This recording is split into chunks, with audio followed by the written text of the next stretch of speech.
I should care about how this is centered, but I want it to be more like raw and like natural. Okay, it actually is driving me crazy. So, okay, so anyway, so starting again with the psychedelic version video diary entry. So yeah, so I was going to continue on a little bit about my official cherry pop situation with the mushroom medicine from before, and so the next thing that I realized, so I wrote out my intentions in my journal, and I really wanted to really discuss, not discuss, but I really wanted to understand more deeply at my core, like where some of my issues around lack and limitation when it comes to money came from. And I always remembered this, but again, if you saw the last video diary entry, I talk about how like my child voice kept coming out at like different ages. And it was literally the craziest thing. Like I've never, no, it's just crazy because I didn't really grow up with a lot of like videos, like my family, you know, they took pictures of me and things like that, but it wasn't like high tech like that. You know, it was very like, couldn't like zoom in and stuff. And we didn't have like video recording. So I have like one video recording of me of like a ballet recital when I was like in 4th grade or something like that. But yeah, after that, like I don't, oh yeah. And then there was like this one horrible video of me. Sorry, I know I want this to be raw and real, and I really do, but that piece of hair is kind of driving me crazy. One of like where we went to like Six Flags, like my mom and me and a friend of hers from work and her daughter, and we went to Six Flags and we had this one like where you do like a dance video of like your favorite dance song. Those are literally the only 2 video recordings that I know of that I have of me somewhere out there.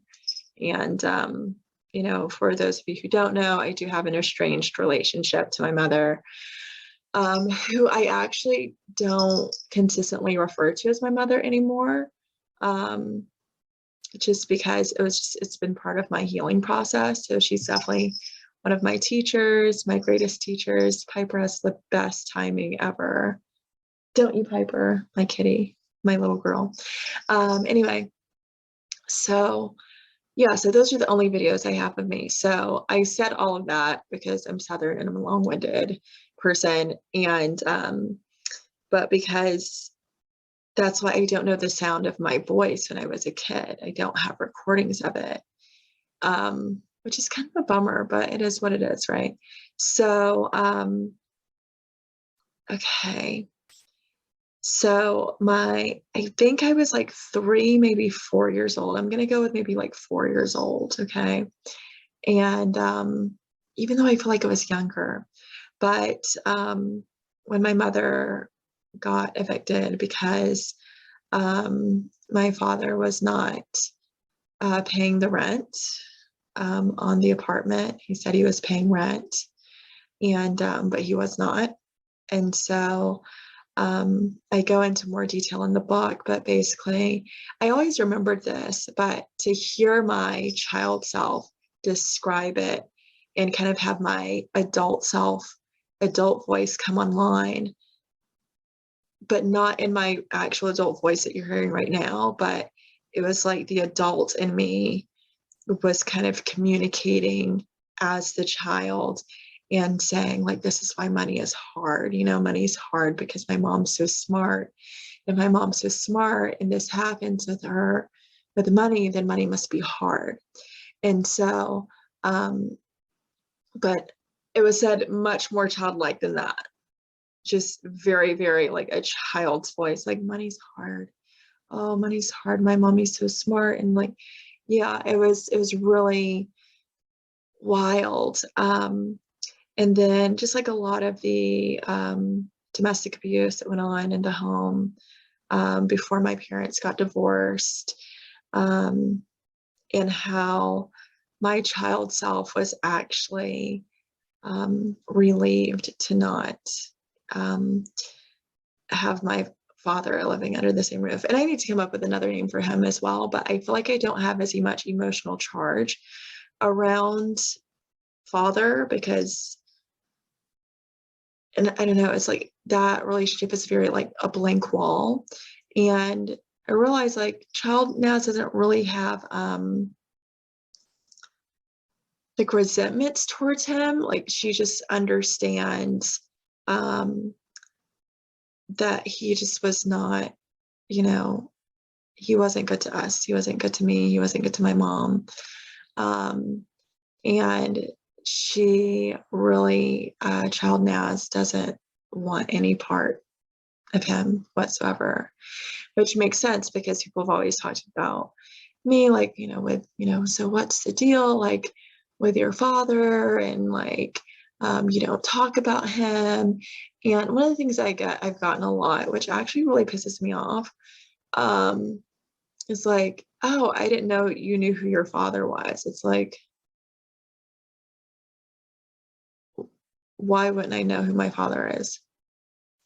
Well, because you don't talk about him. Okay, but why wouldn't I know who my father is? And I think I'll even mention that a little bit in the book because one of my former teachers, and it's been so long since I've done video recordings, you guys, so I apologize if I'm being redundant. But if you're picking up from anywhere, then maybe it's like no big thing. But one of my former teachers, I remember, mentioning something to him about my father once, and he says, I didn't know you knew who your father was. Like, you never told me that. And I looked at him and I'm like, why would I tell you I know who my father is? It's like saying I know who my mother is. And so yeah, that's a whole other thing. We'll pull up that thread later. Um, but yeah, this book is very near and dear to my heart. It's very personable, um, or personal. And yeah, so yeah, child now wants nothing to do with the father, and Anne was thrilled to just full time live with mom and Gamera and Papa, especially Papa because he was my favorite. And that's part I was talking about earlier outside, like that, yeah, my Papa was my best friend in the whole world, and he and I were like, like that. And he was just so incredible, amazing. And then he died, and my whole world just flipped upside down. Every like he was just such a rock, he was so foundational to who I am as a person and how I perceive people at their best. No one will ever compare to him, obviously, and I know that. Even Child Nas knows that. Um, but oh my gosh, and I meant to be watching the time. Um, but yeah, realizing that Papa was my best friend and going to like only live with, my mom and my grandparents was actually a huge deal for me in a way that was like scoring gold. Um, it was like, yes, victory, like all the time. And um, so yeah, I'm gonna finish writing about that more. But yeah, like a lot of that anxiety and ADD, or ADD like anxiety stemmed from, losing him And it comes from a lot of other things as well. And just me realizing certain things about myself. A friend of mine, so sweet.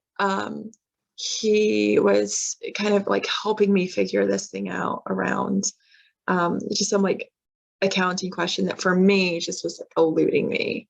And he's an accountant, so I recruited him for help in exchange for massage services. Like, I'll give you a massage if you can just explain, like, and break this down to me. And he said something really interesting to me, which was what kind of had me add this to my list of intentions. Um, Figuring out the whole like money thing is that he says, I get the sense that you are, when I talk to you, you're very bright, you're very intelligent, and there's, a lot about a lot of things. But I get the sense that, as well as you explain things to people, that because there's simple things that you get the really complicated stuff, but the simple things that you don't get are just like your blind spots. And he says, I feel like what happens a lot of times with you is that people don't actually take the time to explain the simple, basic things. Because they don't know how to break it down to you. They're like, she's so smart and this is so simple, and why isn't she getting it? And I thought, wow, that's like really, I never have put it in terms like that, but that has been a great deal of frustration and whatnot towards me, because I never could figure out, like, why, if I take the time to explain certain things to people, even if those people are like friends or boyfriends or, former coworkers or what have you, like, I'm going to take the time to explain this really complicated thing to you and make it really simple, then why, if I, want something explained to me, like, why aren't you explaining it? And so when he named it that way, I thought that was so interesting.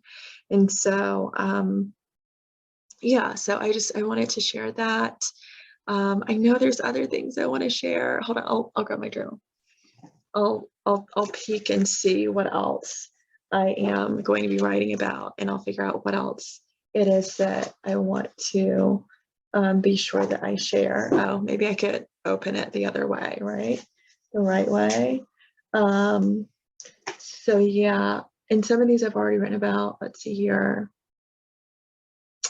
Oh yeah, the epiphany about my mom. Um, of just like how we went through so much together and seeing so much. So I didn't recall that I witnessed the physical abuse when my parents were married. I didn't recall seeing it. I recalled seeing some that didn't involve her. It didn't involve me directly either, but it was just interesting, because when child Naz at like 2-3 years old, um, especially by 3 years old, was crying out, for him to stop hitting my mother. That was apparently very devastating for childhood Naz. It was very devastating. And what I will also say is that I have a newfound respect for hearing the term child self, because I always thought of it just like a spiritual thing to say that sounds really cute and really sweet, but to actually hear my child's voice come out of me, it's like she really didn't go away. She didn't die. Yes, like she got older, but the the consciousness of this child is still in me. And I thought that was like, wow, so eye-opening for me. So I think that's the extent of my share for right now. And I actually have to go back and make sure that this actually recorded my voice, because I just realized that the speaker was on mute the whole time. So hopefully it did still record my voice, even though the speaker was off. Hopefully the microphone was on, or maybe the microphone is a speaker. I'm not really sure. But anyway, Thank you guys. And I'm gearing up for take 3 of a macro dose. Since the macro dosing is more for what it is that I'm dealing with, and even though I feel like um, the major part of the depression is gone, I still feel the anxiety, and that can fuel depression. So I do want to make sure that I heal that, and I'm just really excited to really get more clarity. Um, say like more clarity of how it is that I move forward on this journey to make sure that I get to spread my message to the masses. So, anyway, take care, you guys, and I will talk to you um, whenever soon. Okay, take care. Bye.